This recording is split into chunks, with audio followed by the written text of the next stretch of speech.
starting today, kids in Oregon can be sent home from school if they're not up to date with their immunizations or if they don't have proof of an exemption.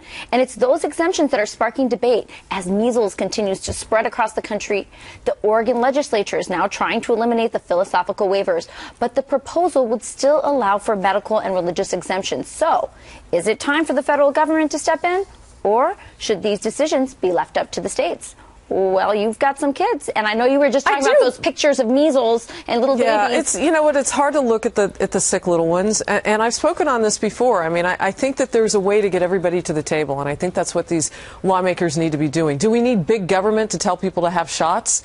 Don't we already have that? Like, if you travel to a foreign country, you have a checklist so that you don't get sick when you go there. I mean, we know in public schools that there's certain things that the kids need to be immunized for. But my big thing, and things that I've talked with doctors, experts about, is do we really need 35 shots before they're 36 months? Yes. Can we prioritize these? Can we put on the list the things that we've knocked out? Polio, measles, can we put those on a short list and have real conversations with those parents who have exceptions and try to meet them in the middle so that we can create that herd immunity of about 90% of the population? Can we get there without the government standing in and stamping it on our hands? That's right. And I think that's what people are afraid of, right? I mean, I think most people will go, measles, yeah, we should probably have the measles shots. But I think they're afraid of opening that door. And what else? We saw the government before with the HPV virus and other shots, that they could make those mandatory. Right, but the problem is herd immunity doesn't work, as you're pointing out, unless the herd is immunized.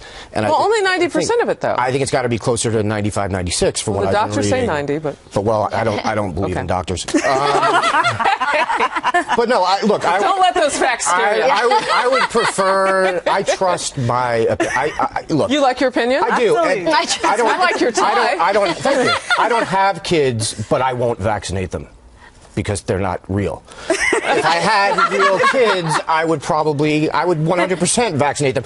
You do stay up late. I do, I know. Mr. Red Eye Man. If you're not sure if your kids should be vaccinated, I say take a look at the fact that it's a bunch of Hollywood people who are saying they shouldn't be, and realize that you should do the opposite of. Oh, I thought it was just a bunch of crazy right-wingers. Yeah, no. Oh, okay, good. I'm glad we cleared that up. The media is reporting otherwise. But, Andrea, you bring up a good point about, not just should you have it, but in my case, with my kids, my concern was when. I had a baby 9-10 months ago, and I didn't want to give her shots as soon as she was born. So I think there's lots of things. It's timing. And I went through that, It's too. what? It's that Harris makes, I think, the best point. And it's something that, I know that my mom feels strongly about this. My younger brother was autistic.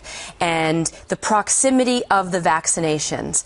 Do they need, as Harris said, all of these shots on their teeny tiny little immune system in that compressed amount of time? And we actually had Dr. Manny here, and we asked why, on Outnumbered, why?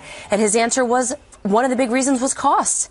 It's more cost effective for the doctor and the parent. And I thought, cost, but if you're a parent and you want to try and do everything to protect your child, you would pay any amount of money. I mean, it just seemed to me that I would pay more money to have the shots spaced out and have more doctor visits and push to have something like that. And if that's the case, and I'm not a doctor, but if that's the case, Rachel, then parents should definitely explore that option. Right. Don't you think that, these people like Hillary Clinton, by the way, she hasn't sent a tweet out on ISIS, but she has sent one out on vaccines. And it seems like a lot of these big government supporters, when it comes to vaccines, are, these are the same people that are all for choice on all kinds of other things, but not on timing, not on which vaccines. Right. I think you have to also preserve the religious exemption and some of these medical exemptions. I mean, there may be some reasons that someone may not be able to have a byproduct that exists in that vaccine. I know a lot of people who can't take flu shots for whatever reason.